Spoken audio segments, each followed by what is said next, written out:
ஐயா எதிர்காலத்துல வந்து பேசுறாங்களே என்னையா பேசுறாங்க?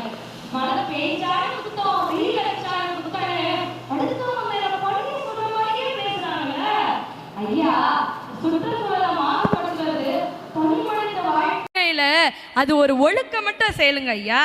நடுவர் அவர்களே, எப்போ தான் வீட்டு குப்பைய யாரும் பார்க்கலன்னு அடுத்தவங்க வீட்டில் குப்பையை கொட்டுறத மாத்திரமோ அப்போதான் இந்த சுற்றுச்சூழலை நம்மளால பாதுகாக்க முடியும்.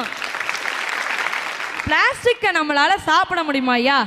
எங்க ஐயா, அதில் இருக்க 2 இட்லியை தானே ஐயா சாப்பிட முடியும்னு நீங்கள் கேட்பீங்க. ஐயா அதை சாப்பிட்டா நமக்கு கேன்சர் தான் ஏன் வரும். ஐயா பிளாஸ்டிக்கை நம்மளால் சாப்பிட முடியாது. ஏன்னா ஒன்று நம்மளால் அது மென்று முழுங்க முடியாது, இன்னொன்று மாமா மறுக்கையாக தான் செத்துருவோம். ஆனால் விலங்குகள் அதை சாப்பிட்டா நோய்வாய்ப்படுன்னு தெரிஞ்சே கண்ட இடத்துல குப்பையை கொட்டிட்டு அதனால் சிறுவர்கள்லேருந்து பெரியவங்க வரைக்கும் பல நோய்களுக்கு ஆளாகி சுற்றுச்சூழலை பாதுகாக்கிறது நமது கடமை தான்றதையே மறந்து போய் நமக்கு என்னன்னு வாழாம மக்கும் குப்பை மக்கா குப்பைன்னு தரம் பிரிச்சு குப்பை தொட்டில தானங்கய்யா போடணும். ஐயா நம்மால மக்கும் குப்பை தொட்டிங்கிட்டு இருக்கும், மக்கா குப்பை தொட்டிங்கிட்டு இருக்கும், நடுவுல குப்பையே இல்லாத ஒரு தொட்டி இருக்கு, அதில் போட்டு போயிடுவாங்க. ஆமாங்க ஐயா, அதை தான் நான் மாத்தணும்னு சொல்றேன். ஐயா அரசாங்கம் மீண்டும் மஞ்சப்பை என்ற திட்டத்தை நம்ம முதலமைச்சர் மு.க. ஸ்டாலின் ஐயா அவர்களோட தலைமையில 23 டிசம்பர் 2021 நம்ம முதலமைச்சர் ஐயா தொடங்கப்பட்டதை ஏன் நம்மளால கடைபிடிக்க முடியல, ஏன் செயல்படுத்த முடியல? நீ மஞ்சப்பைய தூக்கிட்டு போறியாமா?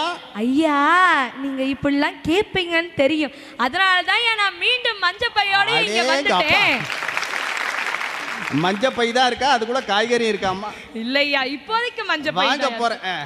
ஆமாங்க ஐயா, காலையில டீ பார்சல்ல தொடங்குது இந்த பிளாஸ்டிக்கோட உபயோகம், ராத்திரி மாவு பாக்கெட்ல முடியுது அந்த பிளாஸ்டிக்கோட உபயோகம். ஐயா கையை வீசி நடந்தாலும் கைபேசி எடுக்க மறக்காத நம்மளால ஏயா ஒரு மஞ்சப்பையையும் தூக்குவாளையும் எடுத்து செல்ல மறக்கிறோம், ஏயா வெக்கப்படுறோம்?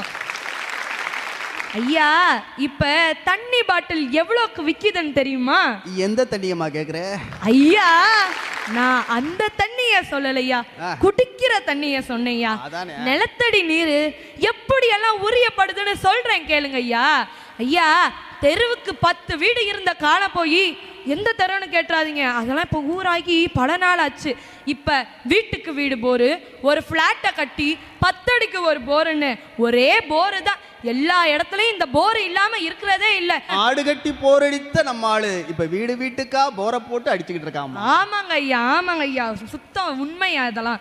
ஐயா இது மட்டும் இல்லாம குளிர்பானங்கள் தயாரிக்கும் தொழிற்சாலைகளும் இந்த நிலத்தடி நீரை உரியப்படுதுங்க ஐயா. படிச்சாதான் வேலைன்னு சொல்லித்தர சமூகம் விதைச்சாதான் சோறுன்னு சொல்லி கொடுத்து இன்றைய நமது செயல்கள் நாளைய நமது எதிர்காலம் என்பதை உணர வேண்டும், உணர்த்த வேண்டும்.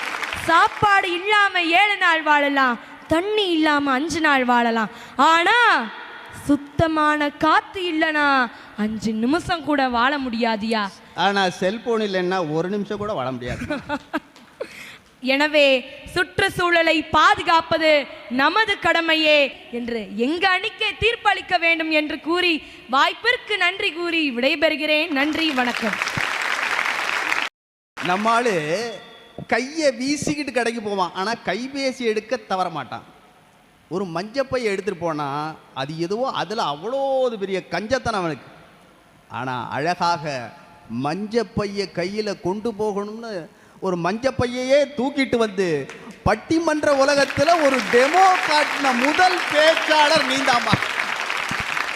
அப்படி இருக்கணும். இல்லை இல்லை சுற்றுச்சூழல்